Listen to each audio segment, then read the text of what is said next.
Welcome, everybody. I really appreciate you being here and being on time. That's wonderful. My name is Michelle Walters, and I live in California. I have been in the marketing world for over 20 years and spent the last couple of years promoting my hypnosis business and have decided now to go ahead and set up a marketing community. And as part of that, as part of my launch for that, I am putting on a couple of webinars this week on great tips for marketing. So with that, I'm going to go ahead and start sharing my presentation here. And can you guys see that? Oops, looks like I'm at the end.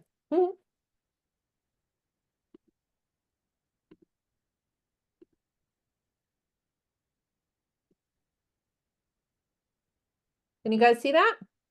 Yes. Good to go. Okay, great. So here we go. 5 marketing success tips. A little bit more about me. So I grew up in California. I am a big lover of science, and I went off to get my undergraduate degree in biology at UC Santa Cruz. After that, I went to the University of Washington, where I spent a couple years getting my MBA and focused on marketing and information technology.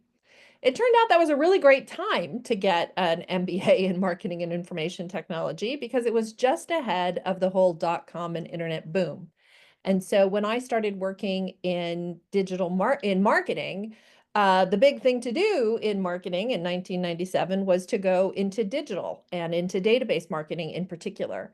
And I spent over 25 years in a career focused on that skill set.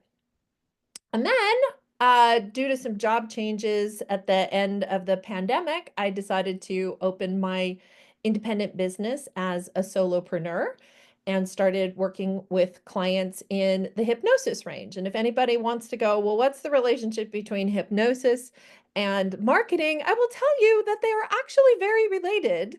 There are some skill sets that are imperative to incorporate as part of marketing, but the whole notion of being creative and persuasive is central to both themes. And that's really a big part of who I am.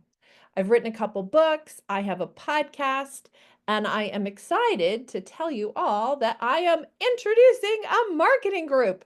So I am calling my marketing group the Magnetic Marketing Collective. It's for solopreneurs and small businesses. We will have 3 meetings a month. And really, the principles of it are going to focus on digital. There will be some other aspects of marketing, but it's largely going to be about digital marketing. And the real objective is to help solopreneurs and small businesses get their marketing in order and working a little bit better for them. Because what I have observed as I have attended many networking groups and met a lot of solopreneurs and small businesses is that a lot of people don't know very much. And there's a lot to be learned and a lot to be gained, but there are so many opportunities and questions out there that without a little structure and guidance, and for some people, accountability, it can be really hard to get going. So with that, I'm going to jump into my 5 tips. But first, let me stop sharing for a second here and turn my attention to my audience. I would love to know from everybody here your name, your business, and what you're hoping to get for our time together. And I'm going to give you 2 options. If you want to just put it in the chat, that is a perfectly reasonable way to do it. But we're not a lot of people here. If you'd like to just speak up and unmute, I think we can popcorn around the room and hear what people have to say. Daniel, you unmuted, so I'm going to call on you first. Hey everybody, Daniel Ford. My company name is Encompass IT Services. I do computer network support for small businesses. What I'm hoping to get out of this is just learning more about marketing, especially digital marketing. I've never really marketed my company. I've been in business 25 years, and all of my marketing or all my clients are all referral. I don't do cold calling. I don't do any kind of advertising, because I just don't want to deal with the headache. Understandable, Daniel. Sonia, would you like to go next? Sure. Hi, everyone. It's good to be here. Sonia, my company is Uplifting Nonprofits, and I work with obviously nonprofits, but teaching boards and executives how to fundraise. And what I want to learn here, similar to Daniel, is enhancing my digital, whatever that word is. Present. Yes. Okay. Wonderful. Thank you, Sonia. Julie, would you like to go next?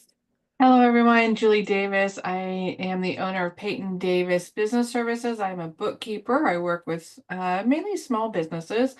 I'm a lot like Daniel. I've never really advertised my business. Has basically been all referral based. And kind of the way the economy is going right now, I kind of need to branch out in other directions. And it's been a long time since I've done anything on social media, any type of digital advertising. So I'm excited to learn what Michelle has to teach me. Thank you, Julie. Kojo, Shrinika, or Tammy, would any of you like to speak up? Shrinika. Yes, I'm Shrinika. I do nutritional analysis here in Oakland.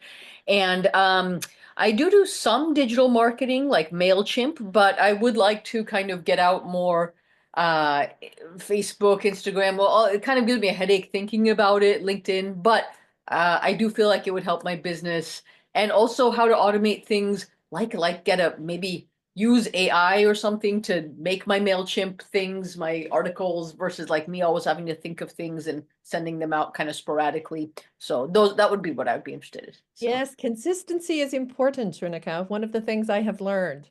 I mean, I knew that from before, but it's never been so evident. Kojo, Tammy, or Jocelyn, would any of you like to share? Yeah, I'm Kojo from Leeds in UK. I'm happy to be here. I work as a data engineer stroke software developer, but I'm thinking of doing my own thing. Been building a few apps for a few friends with regard to digital marketing, but I'm also looking into, upping my game in that area. So I thought this would be helpful to me. Great. Thank you for coming. I appreciate you being here, Kojo. Tammy. Hello, my name is Tammy Yorba, and I'm with Edward Jones. And I don't know if you all know, but when you're an Edward Jones financial advisor, you're a small business. Basically, you run your whole thing all by yourself. So looking for some tips and tricks to expanding my business. Thank you. Thanks for coming, Tammy. Absolutely. Jocelyn. Hi, Jocelyn Hernandez. Just getting into the space of HR consulting as an independent consultant. So, what I work on is B2B businesses, HR project management, business coaching, and career coaching. Great. And we have responses from Aya and Latanya in the chat. Aya says, Aya is an engineering student, also considering starting a business to learn a little bit more about marketing for startups. Okay. And Latanya is a solopreneur with a company called Raytech Automation Software. And she has to be muted right now, but we appreciate that. And that's fine. I totally understand there are meetings that I've had to attend like that too. Thank you very much for answering that question for me. It helps a lot with knowing how to talk about some of this stuff. So with that, I'm going to go back to my presentation. And here we go. So the first tip I have for you is get your Google My Business game on. Does everybody here have a Google My Business page? No. Okay. Google My Business is a very, very helpful tool to have working for you. It is free. So when it says cost effective on this page here, it means that it is free. It's not hard to set up, but it does take like validating that your business is your business. And it does a lot for you. It will give you increased visibility and it will help your search. So what this is that, if you've ever typed something where you're like searching for a business, and I have in this screenshot here, Michelle Walters Marketing and Hypnosis, of course it's going to find me. But if you type in your search engine that you're looking for a financial planner or you're looking for a nutritionist near me, Google taps into its database of who set up on Google My Business, and that is the information that's presented over here. And so this is an opportunity for you to have a picture of your business, a map to your business, a place for some reviews, a place for some data, a place for a link to your website. It's a very helpful tool to have in your marketing toolkit, and it's one that I recommend for pretty much everyone. Even if you're not at a point where you have a website, you can have a Google My Business. It's good, it's good for sort of two reasons, and I think this is important for new marketers to be thinking about, is really you have kind of two audiences when you are putting things online about your business. One is a consumer. So if I'm a consumer and I'm in Oakland and I'm looking for a nutritionist, wouldn't it be nice if Shrinika's information would come up, right? But the other important party that you want to know about your business is Google. Because the more Google hears about your business, the more likely Google is going to tell other people about your business and put you in their search results. So this can be a very effective tool for you to set up. I found some data on it because I'm a huge data nerd, and it's like 2 years old, this data that I found. But the data that I found, out of 6 out of 10 consumers use a Google My Business profile to find contact information. I mean, that's huge. If 50% of people are looking at Google My Business profile and you don't even have one, then you're definitely leaving potential interest and curiosity on the table. The results on this little study that this person had put together in this article I found said that, you could get between 80 and 300 clicks per month. And he had looked at 18 businesses to figure this out. And I would say that that's been about my experience. Some months is a little higher, some months is a little lower. But by having a Google My Business profile and by updating it, because Google likes to get a message that your content is current, by updating it with are you going to be open for Memorial Day or not, right? Adding a question and an answer to your Google My profile to tell your clients a little bit more, or, is your office accessible? Those kinds of things could all be helpful ways. So the place to get started, and I will send out this presentation to you guys later, but you want to go to support.google.com/business to find out more about how to set up this Google My Business profile. It's not hard to set up at all, but you do have to kind of walk through. They've changed the process, but there is a process where you have to validate that you're a real business, and you do need to go through those steps in order to get properly listed. So Google My Business, game on. That's tip number 1. Tip number 2 is to choose your channels. So when you are thinking about marketing, there are so many different ways that you could market online. It is kind of overwhelming. Should you do social media? Should you do emails? Should you do you need a website? What do you track? What do you not track? All of these options can be just kind of overwhelming. And for many of you and many of the folks who I think are interested in this kind of content, you're not a team of 7, you're kind of a team of 1. And so you're going to need to figure out and be very selective in what you choose to put your time against. So the organization that I like for how to think about media and kind of where you want to play digitally is a model that I've always referred to as paid, owned, and earned. Paid media is the stuff that you are paying for. So if you are buying ads, that's paid for media. If you are paying for a speaking opportunity, whether it's online or in person, that is a paid media opportunity. Your owned media is basically like your website. Your owned media is what you own and control. And while I think there may be some exceptions for people who don't think having a website is important, I know for me, when I'm looking at considering hiring someone, if they don't have a website, or if the website says copyright 2020, I don't really think that they're as qualified as another business who has more up-to-date, good content on their website. And then the last category I call earned. And earned media is like when I share something to Facebook and then Facebook or my friends on Facebook share it or like it or tell their friends about it, or I put up a video on YouTube and YouTube thinks it's going to be liked by a certain kind of person, and so it shows it to more people. That is all of this earned media.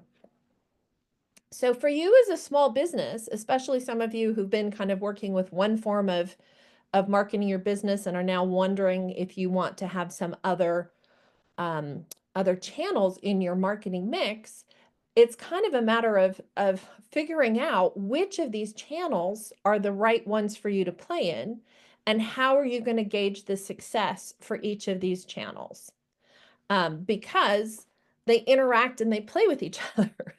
And so, you know, you might not want to go all in social media, or if you're in social media, which channels are you going to be in?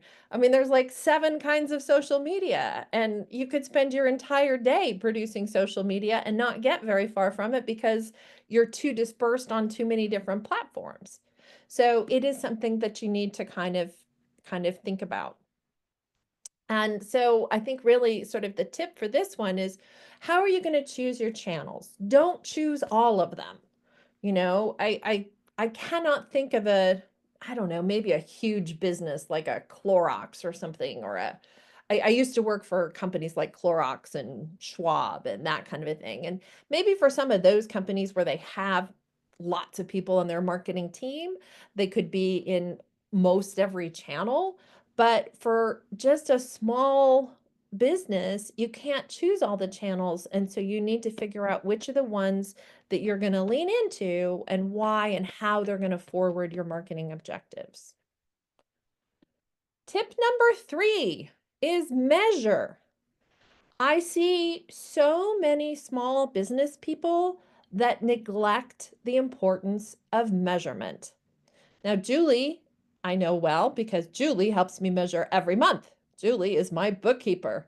Julie knows about the importance of measurement, and she's a very good bookkeeper, by the way.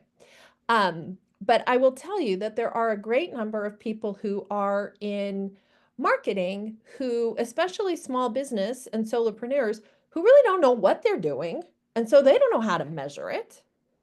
But it is essential to measure your business because nobody else is going to do that. And you need to be able to measure it and find a way to be able to say, are you doing the things that are increasing leads to your business? Are you doing the things that are increasing your reach? Are you doing the things that are increasing the number of referral partners or depth of influence and relationship with people? And I was taught to do this by creating a marketing scorecard and choosing what are the right metrics for that scorecard, choosing the right periods for checking on those metrics for that scorecard, because there are some things that you could measure every month, and then there are some things that you probably need to look at every day for certain kinds of marketing efforts anyway, in order to be able to make good choices about them. So for example, for your website, you might look at your website and see how many visitors you have every week or every month. You might look at how often they come back, how long they spend, what pages they go to. But if you are running a digital advertising campaign and you're paying Facebook or you're paying Eventbrite or you're paying somebody to be in their ads every day, you want to be looking at that very frequently to make sure that those ads are being served, and that from all you can do to verify them, that they are being served to the right people. And so it's essential for small businesses to recognize that if you want to be effective in your digital marketing, you better plan to measure. And then I have this other slide here about measurement that I thought was just kind of interesting. I just pulled a screenshot from Google looking at measurement. These are all different things that measure. So there's Google Analytics, which will measure the performance of your website. There's MailChimp, which I think somebody mentioned is a tool that they're using. MailChimp will tell you how many emails you sent and how many people opened them and that kind of a thing.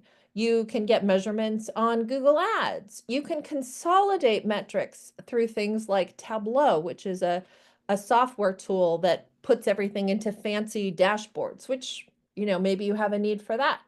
You can measure what's the bounce rate on your website.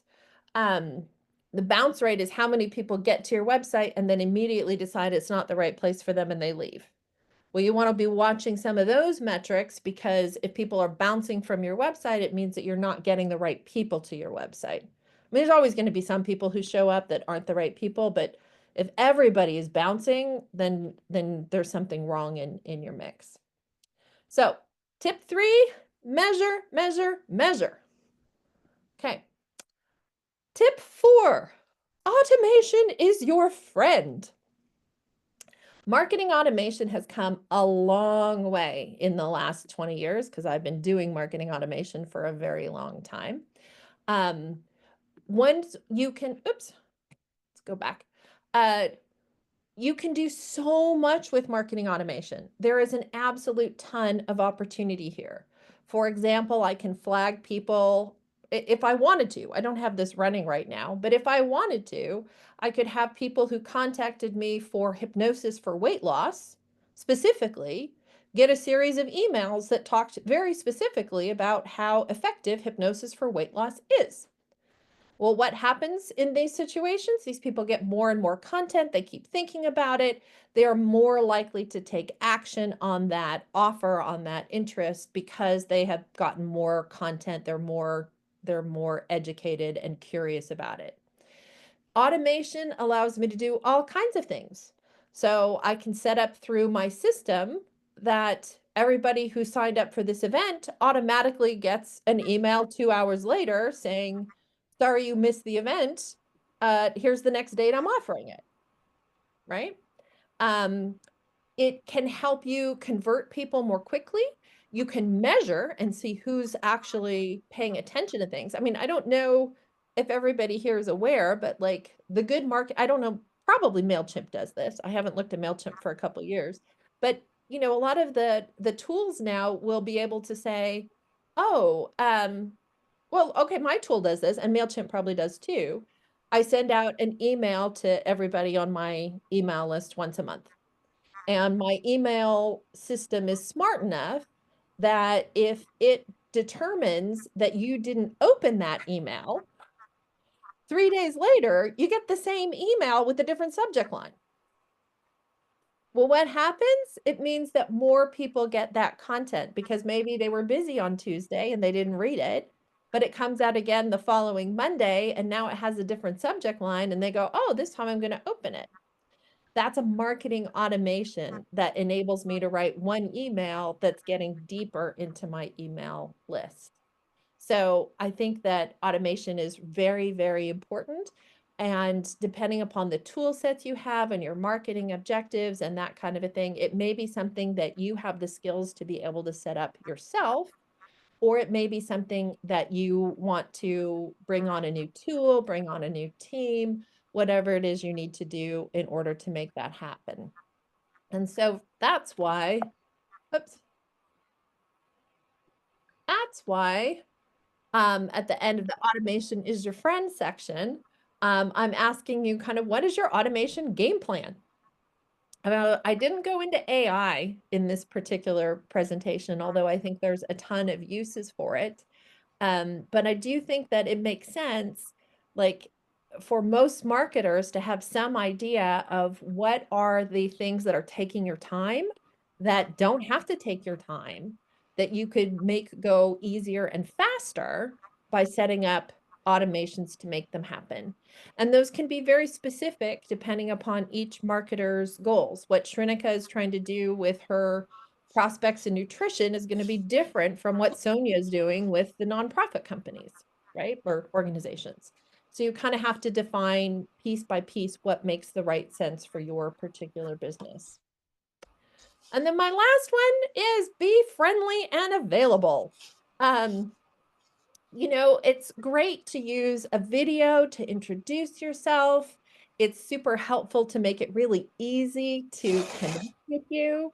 I have systems on my website, so if somebody comes and they just want to set up a call with me, they can get a call with me set up in short order, so we don't waste a lot of time. I can get them on the phone, we can talk about what they need and see if it's something I can help with. And then I also think it's helpful to solicit reviews that speak to your personality and your approachability. Because if somebody reads a review that says, oh, Michelle was so friendly and she explained what we were doing and I felt really comfortable in her presence, well, that's all sort of like the word getting out that I would be somebody that you might want to talk to if you needed some services. So in summary, as a little recap, here are my 5 tips for today. Number 1, get your Google My Business game on. If you don't have that running, you want to get that going. 2, choose your channels.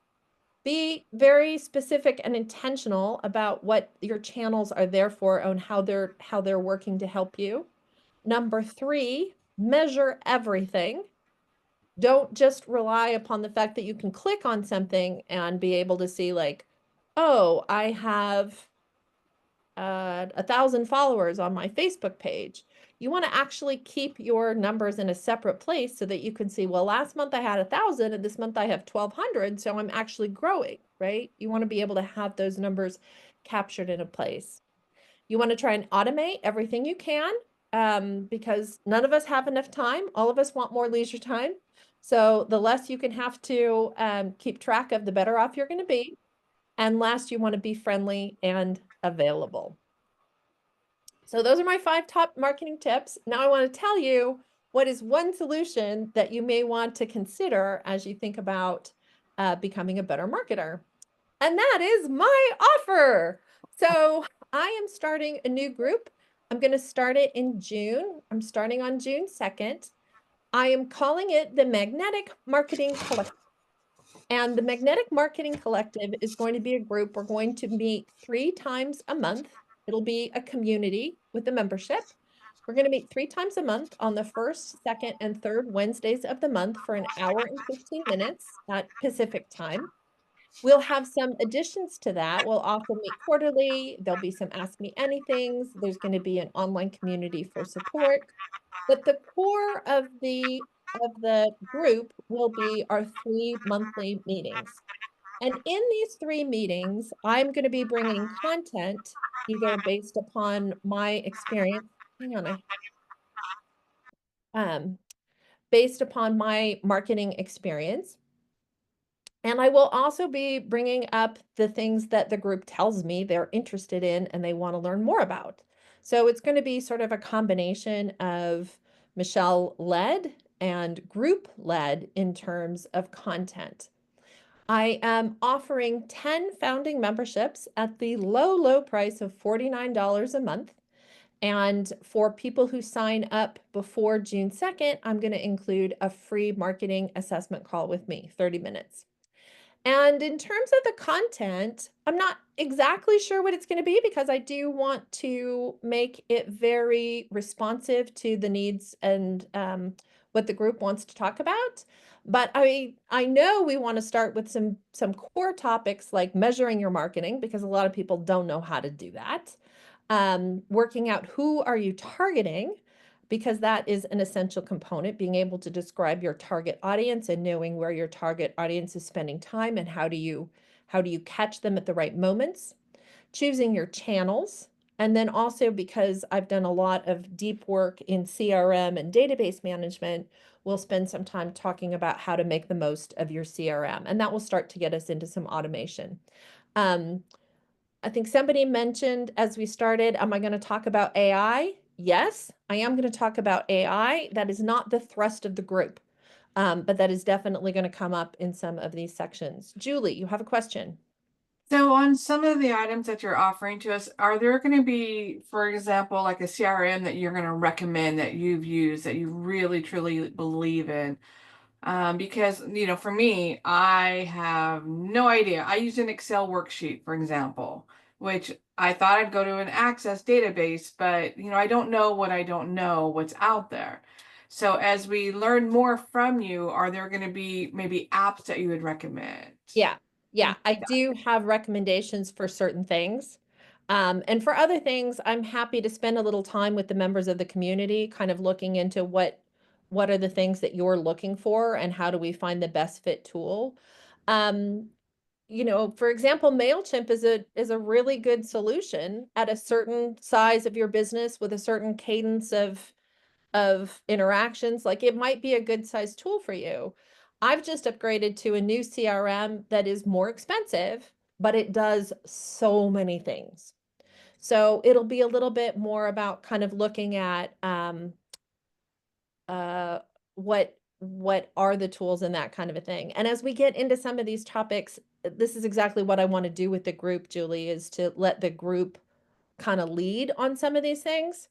And I'm calling it collective because I may know there's like so many CRM systems. Like I know a lot about a lot, but I don't know all about everything. And there may be people who are able to bring other things, other tools and ideas to mind for us to go through. What I'm confident about though, is that with my 20+ years of marketing, I know how to ask the right questions and how to look at like this tool says they does this and it does this and it does this. Here's what you should be worried about. Here's what you should be thinking about, that kind of a thing. And keep in mind, like when you're choosing a CRM, you want to choose a CRM based on where you think you're going to be in 1 to 3 years, because it's such a big deal to move into one that you want to be comfortable with that choice for some time. Okay, I will go back to my presentation. So what are some of the benefits of the community? It's going to be a very supportive environment, a safe place to share your wins and your struggles and your questions with like-minded people. I expect the community to be a little bit like the folks who are on this call, like a wide mix of people. And Julie may know things that Sonia needs to know, or Daniel may know things that Jocelyn needs to know. Like there's going to be a certain amount of information sharing across the group. One of the other elements of the group is accountability. Nothing really happens if you don't get consistent and stay accountable to what you are trying to do. I've talked to a number of prospects for the community who might even know a lot about digital marketing, but they're struggling on the accountability side. And by doing this as a group, I know we'll be able to support ourselves and actually make more consistent progress. You're going to learn some stuff in terms of skills, how to get better at doing things. You're going to have that motivation and momentum that's very hard to do when you are sitting alone, maybe in your home office, just you. This will give you a little bit more steam in that engine. Tools and resources and confidence building and results. I'm a very positive person, but that doesn't mean that I don't look at things sort of critically and try and make, you know, good and better decisions about things. And this group is going to be a place that enables people to grow in that direction. So if you'd like to get started today, you just need to let me know if you are in. And if you are in, I'm going to get you all hooked up to set this up because it will be set up as a recurring payment. You're going to pay either monthly or you get a discount if you pay for the whole year. I'm going to have a little survey that goes out to everybody who joins so that I get a little bit more understanding of each person's what I call their digital ecosystem, because it'll be much more efficient for me to jump on these calls, understanding if somebody does have a CRM or they don't have a CRM, kind of knowing where everybody stands. And we'll also set up that 30-minute call that I'm offering as a bonus for founding members. And we will start at noon on Monday, June 2nd. So that's what I got to say. And I'm here to answer more questions. If you are genuinely interested in joining, you can just put your information in the chat and I will be following up with you on how to get started. What questions does the group have? Thank you for listening to my spiel. I hope it shows. I'm very excited about this group.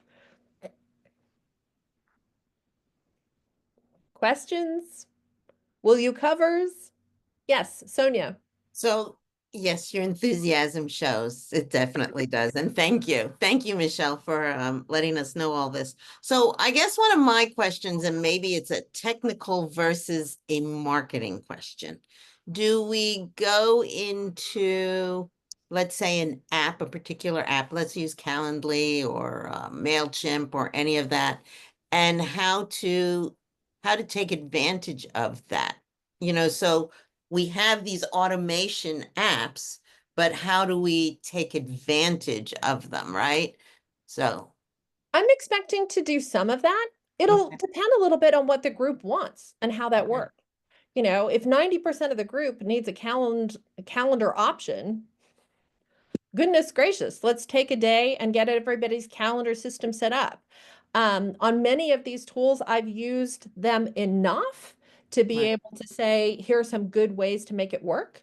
But like I said, this stuff changes so much so True. fast Right. that, you know, Calendly could be doing something new since I quit using it 3 months ago, right? But you would be able to, I mean, the general is there, right? The Absolutely. general, right? Yes, they might Absolutely. have new things. Canva has new things, but it's like, okay, how can I make Canva work for me, right? That type Absolutely. of questions, I guess. Well, and that's and Canva is another good example, right? Because there are folks who have adequate skills that can use Canva effectively for certain marketing uses. Right. But understand that I am a believer that there are people who are really great at graphic design.